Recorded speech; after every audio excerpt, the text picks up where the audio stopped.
Bueno, buen día. Nosotros somos el grupo número 9 de la clase de Bioquímica Básica y en este video les vamos a hablar sobre generalidades que se dan en el proceso de fotosíntesis.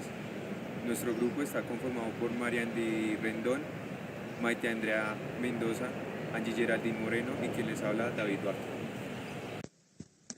La fotosíntesis es el proceso de transformación de energía lumínica que se obtiene del sol en energía química.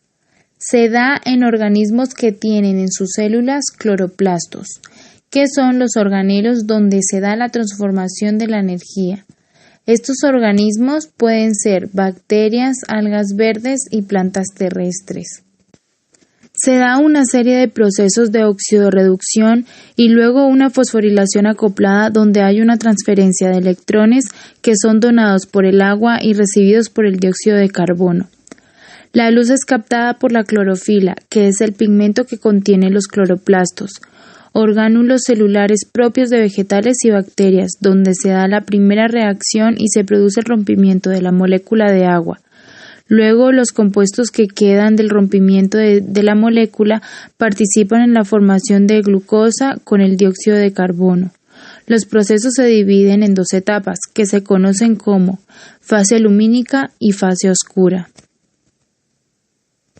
Fase lumínica. Se conoce también como fotosíntesis 1. Corresponde al proceso que se da en los tilacoides, donde la luz que es captada por el sol excita los electrones de los fotosistemas, los cuales por resonancia chocan entre sí, aumentando su nivel de energía hasta ser expulsados del fotosistema 2 y donados a aceptores de electrones. Estos aceptores se van transmitiendo entre sí, los electrones disminuyendo su nivel de energía. Dicha energía se usa para la síntesis de ATP, que más adelante será utilizada en el ciclo de Calvin. Posteriormente, dichos electrones llegan al fotosistema 1, donde son excitados de nuevo por el sol, obteniendo nuevamente energía que será usada para la síntesis de NADPH, que también irá al ciclo de Calvin. Fase oscura. En el ciclo de Calvin, como se mencionó anteriormente, se gastarán el ATP y el NADPH, que se originó en la etapa luminosa. El ciclo comienza con la entrada de 6 moléculas de dióxido de carbono, las cuales son capturadas por una molécula de 5 carbonos llamada ribosa fosfato. Este producto es tan inestable que se disocia rápidamente en 12 moléculas de 3 carbonos con un fosfato. Seguido de esto se gasta el ATP y el NADPH para la fosforilación y reducción de dichas moléculas, dando así origen a gliceraldehído 3-fosfato necesario para la síntesis de glucosa y para regenerar la molécula de 5 carbonos que atrapa el dióxido de carbono. ¿Por qué hacer glucosa y no sacar directamente ATP? Porque no se puede sacar ATP del cloroplasto, entonces toca disfrazarlo. Este proceso sigue de manera análoga el proceso de fosforilación oxidativa de las mitocondrias.